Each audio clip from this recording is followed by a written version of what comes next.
तो hi friends, देखिए आप लोग को मालूम होगा कि एआईसी पेपर हिंदी और इंग्लिश दोनों में इस बार फिर से खेला हो गया है एसकेएमयू में।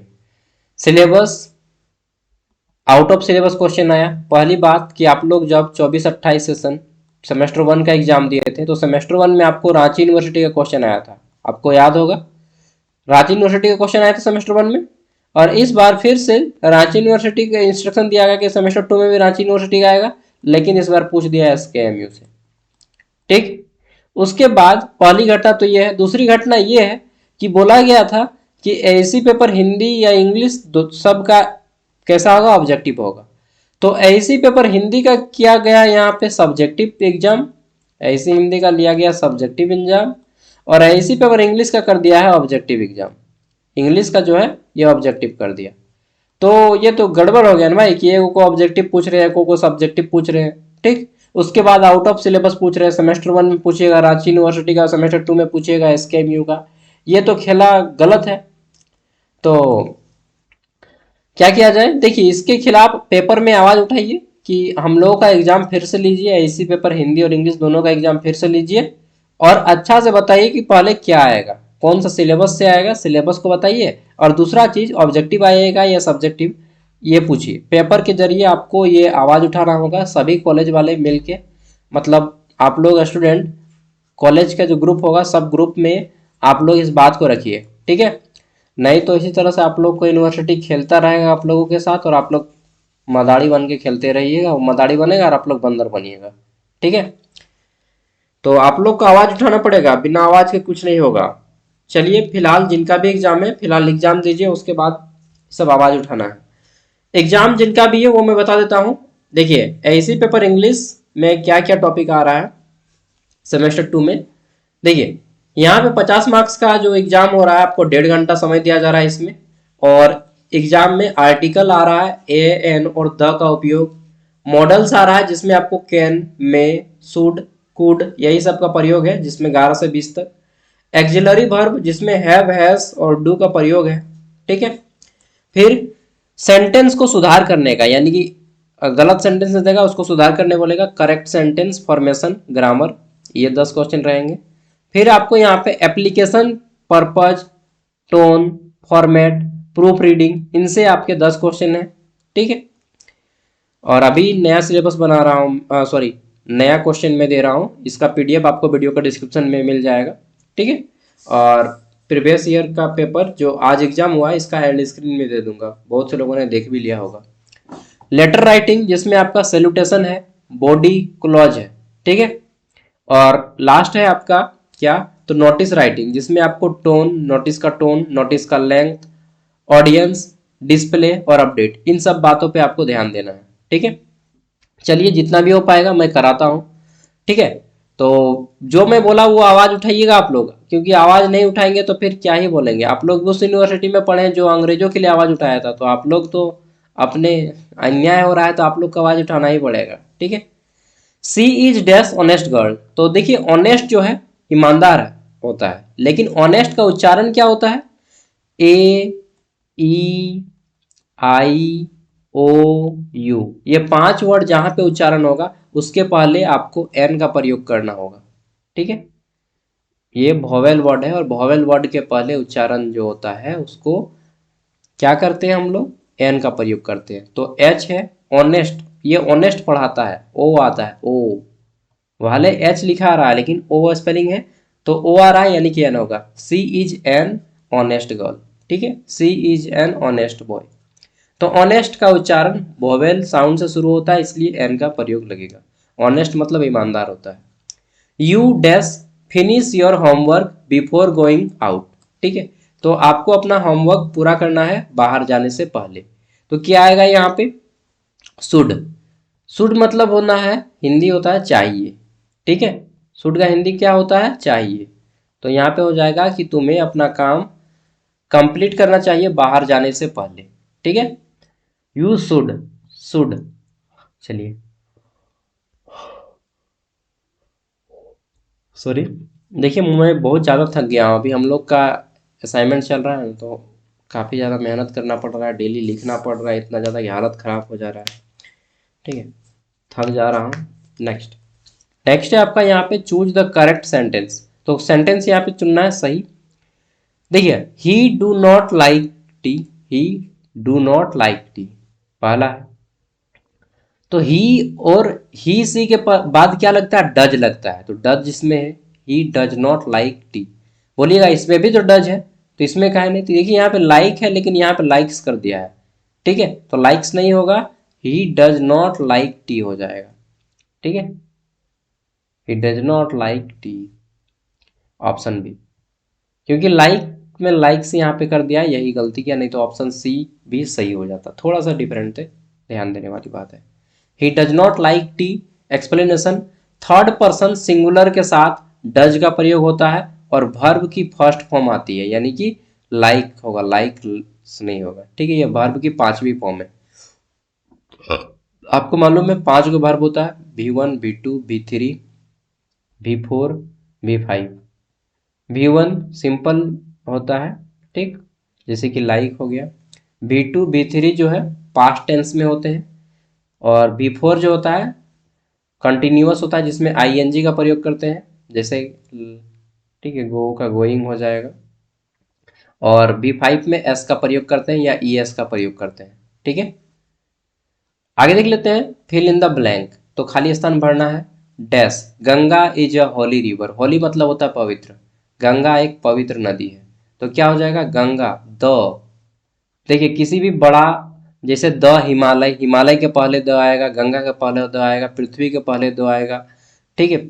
पृथ्वी को इंग्लिश में अर्थ कहते हैं। चांद यानी कि मून के पहले द आएगा। सूरज, ठीक है, यानी कि सन के पहले दो आएगा। प्लानेट जितने भी ग्रह हैं उसके पहले दो आएगा, ठीक है। कोई भी ग्रंथ, जैसे कि हिंदू में महाभारत हो गया, रामायण हो गया, ठीक है, इस्लाम में कुरान हो गया, इन सब के पहले दो आएगा। समझ रहे हैं बात को। हाँ, द का प्रयोग किसी देश के नाम के पहले दो आएगा।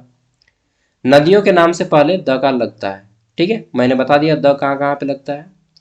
हाँ, और सुपरलेटिव डिग्री के पहले भी द लगता है। सुपरलेटिव डिग्री, सुपरलेटिव डिग्री मैंने बताया था क्वेश्चन आंसर में, आंसर की बताते हैं कि देखिए 3 गो डिग्री होता है सुपरलेटिव डिग्री। जैसे कि क्या क्या होता है, मान लीजिए लॉन्ग है, LONG, लॉन्ग, लॉन्ग मतलब लंबा। उससे ज़्यादा लंबा को क्या बोलते हैं, ER लगा देंगे तो लॉन्गर हो जाएगा। और सबसे ज़्यादा लंबा को क्या बोलते हैं, लॉन्गेस्ट, LONGEST हो जाएगा, EST। तो जहाँ पे सुपरलेटिव डिग्री प्रयोग करेंगे वहाँ पे हम लोग द का प्रयोग करेंगे, ठीक है। आगे देख लेते हैं, what is the main purpose of a notice. तो नोटिस का मेन पर्पज क्या होता है, मैं डायरेक्टली आंसर बताता हूँ। To inform a specific group, किसी विशेष ग्रुप को, सबको नहीं, किसी विशेष ग्रुप को जानकारी देना, ठीक है। नोटिस किसी विशेष ग्रुप या समूह को सूचना देने का काम करता है, ठीक है। और नोटिस को 50 से 100 शब्दों के बीच में लिखा जाता है। कितना, 50 से 100 शब्दों में। Choose the correct salutation in a formal letter. Salutation मतलब शुरुआत। तो जब आप लेटर लिखते हैं, फॉर्मल लेटर, ठीक है, तो शुरुआत कहाँ से करते हैं, तो हम लोग करते हैं डियर सर या डियर मैम से, ठीक है, डियर सर या डियर मैम। और एंड कहाँ से करते हैं, मतलब एंड या क्लोज, एंड बोलिए चाहे क्लोज बोलिए। तो हम लोग थैंकिंग बोलते हैं, थैंकिंग यू, ठीक है, लिखते हैं लास्ट में, या योर ओबीडियंट या योर सिंसियरली, इन सब से क्लोज करते हैं और स्टार्टिंग करते हैं डियर सर या डियर मैम से, ठीक है। देखिए फॉर्मेट जो फॉर्मल लेटर होता है उसमें सम्मानजनक संबोधन होता है, यानी कि अच्छे अच्छे वर्ड्स को लिखा जाता है। Fill in the blanks, I have been living here. तो देखिए जब परफेक्ट डेट दिया रहा है तो हम लोग सिंस का प्रयोग करते हैं, ठीक है, सिंस 2020। सिंस का प्रयोग कब करते हैं, जब एग्जैक्ट डेट रहेगा तो सिंस का प्रयोग करेंगे, और एग्जैक्ट डेट नहीं रहेगा, मान लीजिए लिख देगा 7 ईयर, ठीक है, 7 ईयर यहाँ पे लिखा होता है तो 4 लगाते हैं, ठीक है। जब एग्जैक्ट डेट ईस्वी ना दे करके समय बताए कि 5 साल 6 साल, तब आपको 4 का यूज करना है। लेकिन अगर आपको पूरा डेट दे दे, ठीक है, तो आपको सिंस का प्रयोग करना है। जैसे कि I live in Ranchi since 2025, ठीक है, इस तरह से हो जाएगा। आगे देख लेते हैं, अगला जाता है what is the tone of N application. तो एप्लीकेशन का टोन कैसा होगा, एप्लीकेशन हो चाहे नोटिस हो, टोन जो है उसका फॉर्मल होता है। कैसा होता है? फॉर्मल। ठीक है, फॉर्मल को हिंदी में क्या बोलते हैं? औपचारिक। ठीक है, और एप्लीकेशन ये सब फॉर्मल लेटर लिखा जाता है। दोस्तों के साथ इनफॉर्मल लिखा जाता है। दोस्त को अगर लिखना है तो इनफॉर्मल, बाकी सब फॉर्मल। ठीक है। चूज द करेक्ट सेंटेंस, सही उत्तर चुनना है, सॉरी सही वाक्य चुनना है। The information is correct. ठीक है, ये हो जाएगा सही। यहाँ पे द इंफॉर्मेशन आर हो गया तो ये भी गलत होगा। ठीक है, यहाँ पे द इंफॉर्मेशन आर, ये भी गलत हो जाएगा। यहाँ पर भी आर लगा दिया है, क्या हो जाएगा? द इंफॉर्मेशन इज करेक्ट, सूचना सही है। ठीक है, इंफॉर्मेशन अनकाउंटेबल नाउन है और अनकाउंटेबल नाउन के साथ इज लगता है, आर नहीं लगता है। जैसे कि द वाटर इज, ठीक है, प्योर, यानी कि पानी शुद्ध है। ठीक है, द मिल्क इज वाइट। ठीक है, दूध सफेद है, या दूध सफेद होता है। चलिए आगे देख लेते हैं। आगे आ जाते हैं, तो अगला क्वेश्चन है we reach the station time. तो देखिए यहाँ पे टाइम, समय, हम लोग स्टेशन पहुंच गए समय पर। ठीक है, एट टाइम या ऑन टाइम? ऑन टाइम होगा, टाइम के पहले हम लोग ऑन लगा देंगे, ऑन टाइम। अच्छा गलत है यार, एट टाइम है, सॉरी सॉरी सॉरी, 3 बार बोल दिया एट। लेकिन यहाँ पे ऑन हमको लग रहा था, ऑन समय पर पहुंच गए, समय में पहुंच गए। देखिए मिस्टेक मुझसे भी होता है, क्योंकि आपको मालूम है मैं भी इंग्लिश उतना नहीं पढ़ा हूँ। हाँ लेकिन आपसे ज़्यादा पढ़ा हूँ। तो we reach the station at time. ठीक, और एक चीज, एट और इन में क्या अंतर होता है? एट का जो है ना छोटा प्रयोग होता है, एट मतलब छोटे स्थान के लिए, और इन बड़ा स्थान के लिए। जैसे आई लिव इन रांची, और बोलिएगा आई लिव एट होम, मैं घर में हूँ। ठीक है, तो आई लिव एट होम बोलेंगे, मैं रांची में हूँ, या मैं दुमका में हूँ, I live in Dumka, I live in Jamtara, I live in Pakur, Godda, Sahebganj, Deoghar, जहाँ भी है। ठीक है, तो इन बड़ा चीज़ के लिए और एट छोटा चीज़ के लिए। अब 11 से 20 नंबर है। ठीक है, यहाँ पे आपको क्या करना है, तो फिर से ध्यान देना है, आर्टिकल वगैरह सब मिक्स करके है। ही बाउट अम्ब्रेला यस्टरडे, उन्होंने एक छाता खरीदा। ठीक है, कब? यस्टरडे को, कल, बीता हुआ कल। तो ही बाउट, बाउट बाय का थर्ड फॉर्म है। ठीक है, बाय का पास्ट फॉर्मेट है, कि उन्होंने एक अम्ब्रेला खरीदा। ठीक है, तो क्या हो जाएगा? अम्ब्रेला के देखिए पहले यू है, AEIOU के पहले क्या लगता है? एन लगता है, तो एन लगा दीजिए, सिंपल सा आंसर हो जाएगा।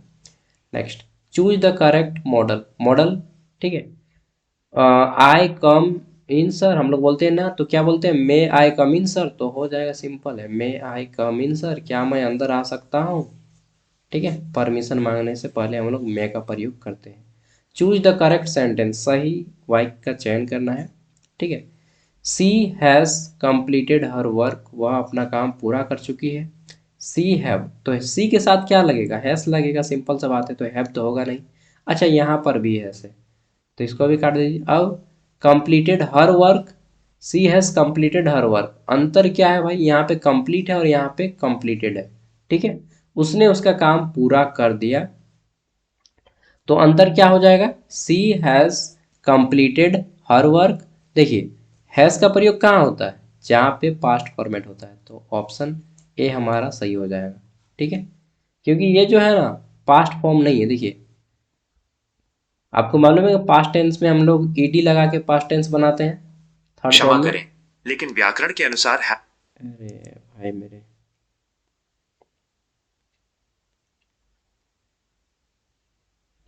चलिए आगे बढ़ते हैं। ठीक है, she has completed her work. आगे देख लेते हैं, फिल इन द ब्लैंक, तो ब्लैंक को फिलअप करना है। He is afraid dogs, he is afraid dogs. देखिए यहाँ पे क्या हो जाएगा? Afraid of dog, he is afraid of dog. ठीक है,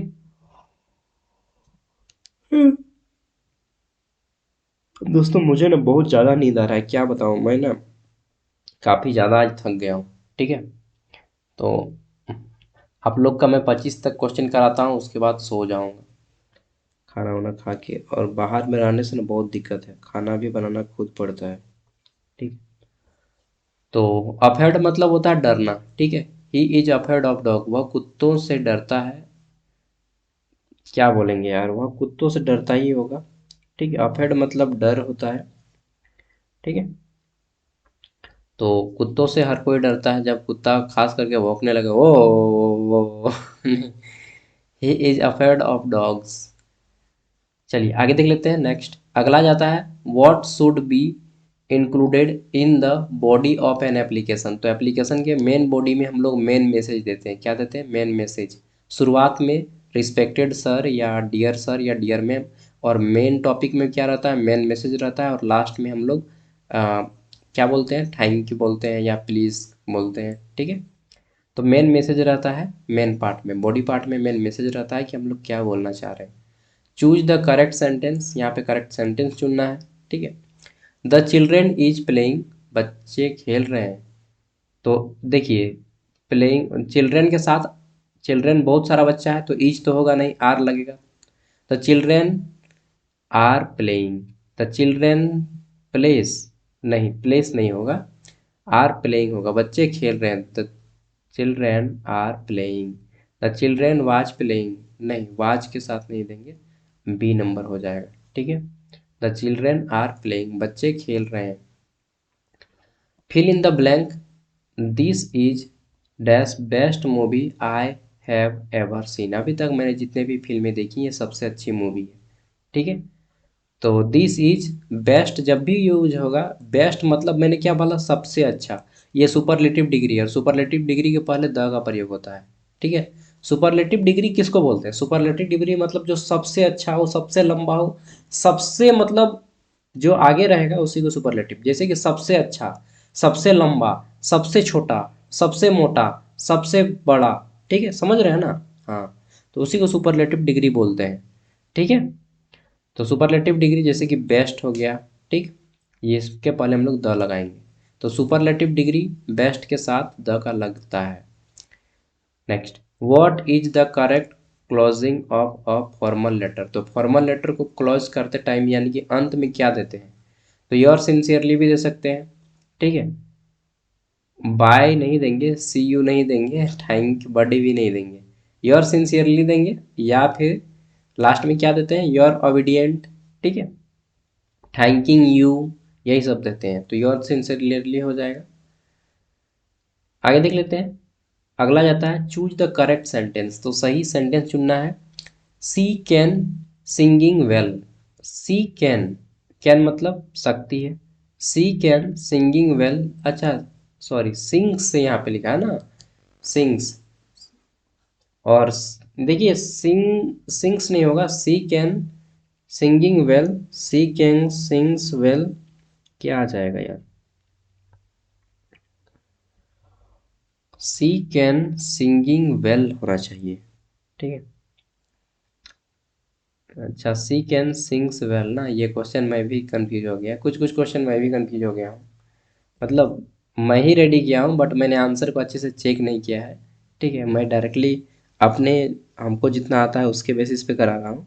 तो देखिए मैं भी कुछ ना कुछ सीख ही रहा हूँ, और एक दो क्वेश्चन गलत हो जा रहा है मुझसे भी। आगे देख लेते हैं। Next, what is the ideal length of a notice. तो देखिए जो नोटिस लिखा जाता है वो 50 से 100 वर्ड के बीच का होता है, ठीक है। और एप्लीकेशन 1 से 2 पेज का होता है। एप्लीकेशन कितने पेज का होता है, 1 से 2 पेज का होता है एप्लीकेशन। नेक्स्ट है fill in the blank, she has been working here 5 year. तो देखिए अभी मैंने बताया कि जब फिक्स डेट ना रहे तो 4 लगाएंगे, और अगर फिक्स डेट रहे 2020 से, चाहे 1950 से, चाहे 1947 से, तो फिक्स डेट में हम लोग सिंस का प्रयोग करेंगे, और फिक्स डेट के बजाय कहीं पे लिखा रहे 5 साल, 6 साल, 10 साल, 2 साल, 1 साल, 6 महीना, 5 महीना, 3 महीना, 4 सप्ताह, 2 सप्ताह, 10 दिन, 12 दिन, तो हम लोग 4 का यूज करेंगे। अगर फिक्स डेट ना देके केवल टाइम पीरियड बताए तो हम लोग 4 का यूज करेंगे, बाकी सब जगह सिंस का प्रयोग करेंगे, ठीक है, फिक्स डेट में। अच्छा क्वेश्चन पार कर दिए। चूज द करेक्ट सेंटेंस, अब सही सेंटेंस को चुनना है, सॉरी। तो क्वेश्चन क्या है, चूज द करेक्ट सेंटेंस, ठीक है हमारा देयर इज, अच्छा देयर के साथ आर लगेगा, यहाँ पे देयर इज मैनी, मैनी मतलब बहुत ज़्यादा है ना, तो आर लगेगा। देयर आर मैनी, इज इसको भी काटिए, देयर आर मैनी, दो गो है। स्टूडेंट्स, स्टूडेंट, चलिए यहाँ तक सही तो जा रहा है दोनों। इन द क्लास, अच्छा देयर, देयर आर, अच्छा ये मच है यार, sorry. There are much student नहीं होता है, मेनी स्टूडेंट होता है, ठीक है। मच का प्रयोग कहाँ करते हैं, जहाँ पे जिसको हम गिन नहीं पाएंगे, जैसे कि मच वाटर के पास करेंगे, पानी के पास, या दूध, ठीक है, या धन्यवाद, ये सब को गिन नहीं सकते जिसको, उसमें हम लोग मच का प्रयोग करेंगे। जहाँ पे गिन सकते हैं वहाँ पे हम लोग किसका प्रयोग करेंगे, वहाँ पे प्रयोग करेंगे मैनी का, ठीक है। There are many student in the class, ठीक है। तो there are many student in the class, option B right answer हो जाएगा। फिल इन द ब्लैंक्स, तो ही इज गुड, कहाँ पे अच्छा है, he is good at mathematics, वह मैथ में अच्छा है, ठीक है, लेकिन इंग्लिश में कमजोर है। You dash not smoke in the hospital, तो हमें हॉस्पिटल में क्या करना चाहिए, स्मोक नहीं करना चाहिए, और जहाँ पे कड़ा प्रतिबंध लगा हो वहाँ पे मस्ट का यूज करते हैं, ठीक है। तो सख्त मना है, प्रोहिबिशन, ठीक है। तो you must not smoke in the hospital, हम हॉस्पिटल में क्या नहीं कर सकते हैं, स्मोक नहीं कर सकते हैं। What is the purpose of proof reading an application, तो एप्लीकेशन में प्रूफ रीडिंग मतलब दोबारा चेक करने के लिए, ठीक है। To check grammar and spelling, अगर ग्रामर या स्पेलिंग का मिस्टेक करके गलती कर दिए तो उसी को बोलते हैं प्रूफ रीडिंग, ठीक है। आगे देख लेते हैं। चूज द करेक्ट सेंटेंस, सही वाक्य का चयन करना है। ईच बॉडी, ईच बॉयज, अच्छा ईच जहाँ पर भी प्रयोग करेंगे वहाँ पे हम लोग सिंगल अनकाउंटेबल नाउन का यूज करेंगे, ठीक है। सॉरी, मतलब सिंगुलर वर्ड का यूज करेंगे, तो बॉयज तो पुल्लर हो जाएगा, तो ये भी नहीं होगा, ये भी नहीं होगा। अब आ जाता है ये बॉय और ये। ईच मतलब प्रत्येक, बॉय मतलब लड़का, प्रत्येक लड़का, ईच बॉय, ईज या आर, देखिए ईज का प्रयोग होगा, आर नहीं होगा, क्योंकि सिंगुलर है ना, तो सिंगुलर वर्ब का प्रयोग करेंगे, singular helping verb is. Each boys is present, सभी प्रत्येक लड़के उपस्थित हैं, ठीक है। ईच सिंगुलर होता है, इसलिए सिंगुलर वर्ब का प्रयोग होगा। 27 नंबर है, fill in the blank. She is dash tallest girl in the class, देखिए टॉल मतलब होता है लंबा, ठीक, टॉल मतलब होता है लंबा। टॉलर मतलब होता है उससे लंबा, ठीक। टॉलर मतलब जैसे दो लड़कों में कंपैरिजन हुआ कि ये इससे लंबा है तो टॉलर हो जाएगा। और टॉलेस्ट मतलब कि ये सबसे लंबा है भाई, ठीक है। टॉलेस्ट, टॉलेस्ट मतलब सबसे लंबा, तो मैंने क्या बताया, जो सबसे लंबा, सबसे ऊंचा, सबसे हो, सुपरलेटिव डिग्री है, तो यहाँ पे दो आ जाएगा, ठीक है। She is the tallest girl in the class, यह सबसे क्लास की सबसे लंबी लड़की है। चूज द करेक्ट सेंटेंस, देखिए मेरा माथा दर्द करने लगा, आप लोग अब कर लीजिएगा, ठीक है। सब आंसर है और ये पीडीएफ मैं फ्री दे दूंगा यहाँ पे वीडियो के डिस्क्रिप्शन में। देखिए मैं भी चाहता हूँ कि हर कोई बच्चा पास करे यार, ठीक है। बहुत आसान तरीके से मैंने समझाया है और यहाँ पे इसका आंसर करवाया है, ठीक है। मैं हमेशा चाहता हूँ कि हर एक बच्चा पास हो, झारखंड का हर एक बच्चा आगे बढ़े, ठीक है। तो इसका पीडीएफ मैं वीडियो का डिस्क्रिप्शन में दे रहा हूँ, हर कोई इसे पढ़ लीजिएगा प्लीज़। और कल एग्जाम के बाद अपना क्वेश्चन पेपर सेंड कर दीजिएगा जैसा आएगा। फिर 7 तारीख का एग्जाम होगा, कल किनका किनका एग्जाम है सबको देख लीजिएगा, ठीक है। कल 26 तारीख को एग्जाम है, आपको मालूम है ना। चलिए मैं नोटिस दिखा ही देता हूँ, किनको किन्हीं को कन्फ्यूजन नहीं होना चाहिए यार। किनका एग्जाम है कल, तो 1 मिनट, मेरे पास नोटिस होगा, नोटिस सभी के पास है, फिर भी एक बार अच्छे से हम आपको सेंड कर देते हैं।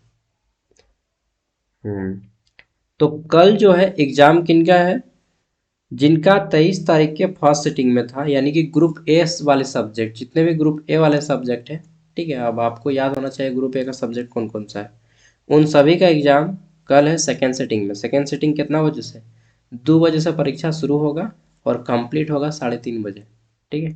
1.5 घंटा का एग्जाम होगा, 2 से 3:30, ठीक। और बाकी जो बच्चे बच जाएंगे ग्रुप बी वाले, यानी कि जिनका 23 तारीख को सेकेंड सिटिंग में था, उनका है फिर 7 मार्च को, होली के बाद 7 मार्च को। ठीक है, तो 7 मार्च वाला तो शायद आंसर की उस टाइम पे हाँ करवा देंगे, टाइम मिलेगा तो नहीं करवाएंगे लेकिन कल वाला मैं करवा ही दूंगा। ठीक है, तो कल जितना भी आएंगे एग्जाम देके, कोई हमको एक आदमी क्वेश्चन पेपर सेंड कर दीजिएगा। और चलिए अच्छे से एग्जाम दीजिए, ऑल द बेस्ट है आप सभी को। ए एंड द का प्रयोग अच्छे से कर लीजिएगा, 50 क्वेश्चन है, थोड़ा सा देखिए। पक्का मैं बताता हूँ कुछ ना कुछ तो समझ में जरूर आएगा। ठीक है, ऐसा नहीं कि 50 क्वेश्चन पढ़ेंगे और बिल्कुल सही समझ में ना आए, ऐसा हो ही नहीं सकता। ठीक है, थैंक यू, बाय, मुझे भी सोना है, थक गया हूँ काफ़ी ज़्यादा। ठीक है।